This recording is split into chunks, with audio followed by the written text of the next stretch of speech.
Welcome back to News Now on PNC. The owner of a couple businesses on island has agreed to plead guilty to food stamp fraud.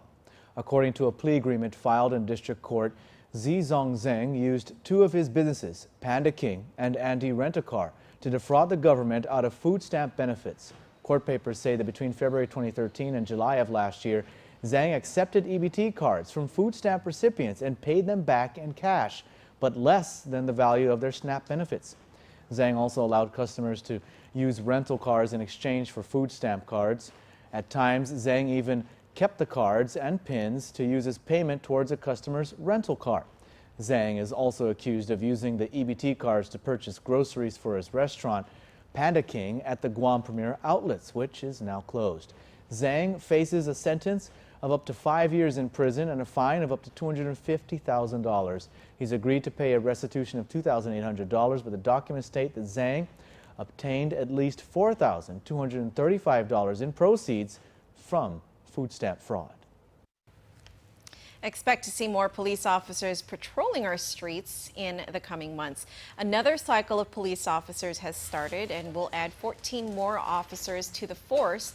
The sixth training cycle began Monday at the Guam Community College. Governor Eddie Calvo says the fiscal year 2016 budget included funding for more officers and more police cars.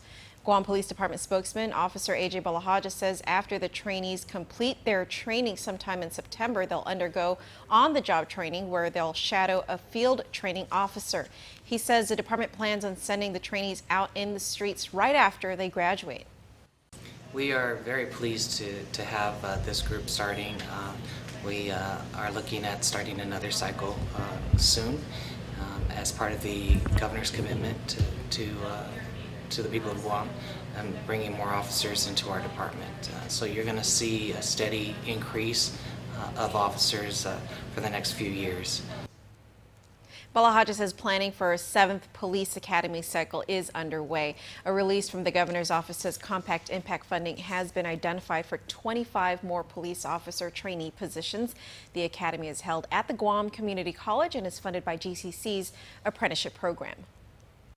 The Guam Visitors Bureau has announced former Senator Tello Taitagui as its next Deputy General Manager. Taitagui most recently served as Governor Calvo's liaison to the Guam Legislature, Judicial Branch, Mayor's Council, and Foreign Affairs. GVB General Manager Nathan DeKnight says he chose Taitagui to help him lead the Bureau because she is a seasoned policymaker and government expert. DeKnight says her years of experience as a former lawmaker and private business owner give her the skills needed to help GVB continue to diversify arrivals and enhance the visitor experience. Taitagui was a senator during the 30th Guam Legislature. $816,000 in funding has been awarded to the Guam International Airport as a reimbursement for the work done to improve the airport's primary runway. The Federal Aviation Administration funds are for the work done to extend the runway to 12,000 linear feet. Marketing Program Coordinator Elfrey Koshiba says $10 million has already been invested into the runway improvement project thanks to the awarding of multiple FAA grants, and more federal grants are expected by this summer. The runway extension is part of a 3-part project to rehabilitate the runway in the hopes of attracting larger aircraft to the island. Our plan is to build it and they'll come and we'll be ready for whatever the future holds for us. This will also make our airport way more enticing, you know, as we go out in the region and look for additional service to service Guam and open new routes throughout Asia Pacific.